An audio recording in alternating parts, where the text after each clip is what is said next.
My name is Emem Okon. I'm the director of Kebetkache Women Development and Resource Center, a women's rights organization based in Port Harcourt, Nigeria. What we are doing is to empower women and create spaces for them to participate in governance and development processes. Over the past 6 decades, multinational corporations have been extracting oil and natural gas from the Niger Delta. When all this started, the expectations from the community members were that there is going to be improved conditions of living.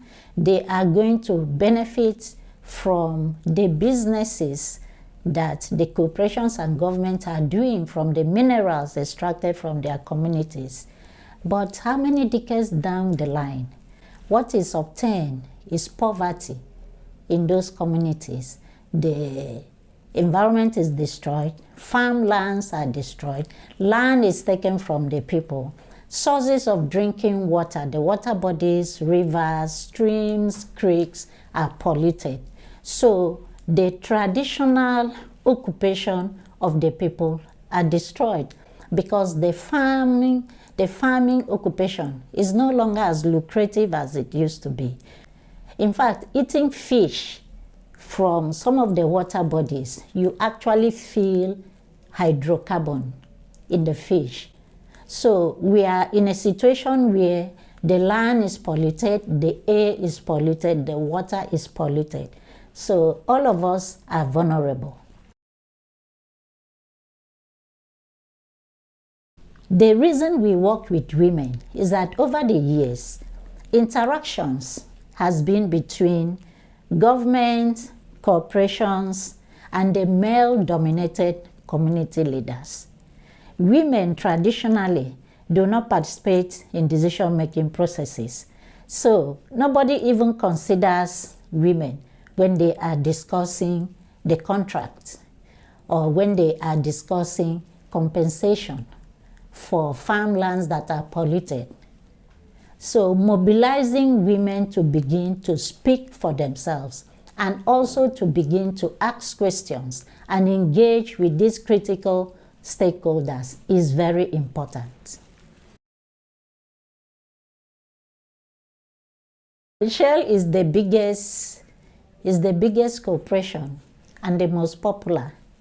So influencing Shell to change practices implies influencing other corporations to change practices and the way they engage with community members. We know that all through the Niger Delta, water is polluted. But this incident happened in a compound where the family had a local well, a local hand-dug well, where they fetch water for the household. January 2016, they wanted to fetch water. Rather than get water, what they got was crude oil. Because what it means is that the ground is polluted by oil.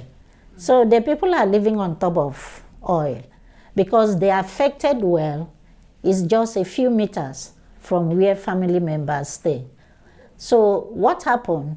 In the first place, Shell went and put signs within the compound, no PPE, no entry. And the family also said that they used to go there with tankers. So they use a hose to extract the oil from the polluted well and take it away. But the gap still remains. There was no discussion, no consultation, no form of interaction between the family and Shell. The people who used to go with tankers, then within this period, Shell went and sealed off the well. So covering up evidence. So there are clear cases of human rights violations. There are clear cases of the fact that Shell is not sensitive to the challenges faced by the family. What they need for family members to sit and have a discussion. In the first place, even understand what happened to their well, what has happened to their family. Is the place still safe for people to live? We have a lot of concerns because apart from what I have narrated, in the Niger Delta, part of the consequences of oil extraction is the release of toxic gases into the atmosphere through gas flaring.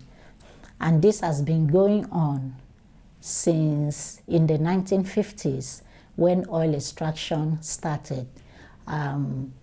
There are a lot of gas flare points in the Niger Delta, and that is why the air is polluted. So we are inhaling toxic gases, and these toxic gases contribute to global warming and climate change. So directly, Niger Delta communities or people who live in the Niger Delta are experiencing climate change manifestation. So we are also promoting awareness on climate change issues and advocating for governments to adopt drastic measures to promote adaptation and mitigation. Between December and now, we've been experiencing heat waves. So there are a lot of challenges, there are strange diseases, so there is need for government to take action to address the climate crisis. So there are clear indications of what community members have suffered over the years and are still suffering. And then the worst is that Shell and other corporations said they are divesting from onshore activities to offshore activities. What is the implication of that? The questions that civil society and local communities are asking is who takes the liability of the damages that have been done? The farmlands are destroyed, the water bodies are polluted, people are getting sick and dying. There is no cleanup.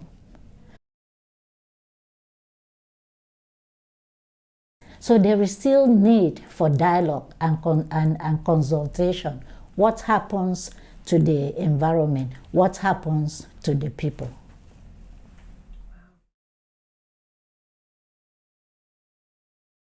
A world where women fully and meaningfully participate in decision-making processes and the leadership of women is fully recognized by the community, by governments at all levels.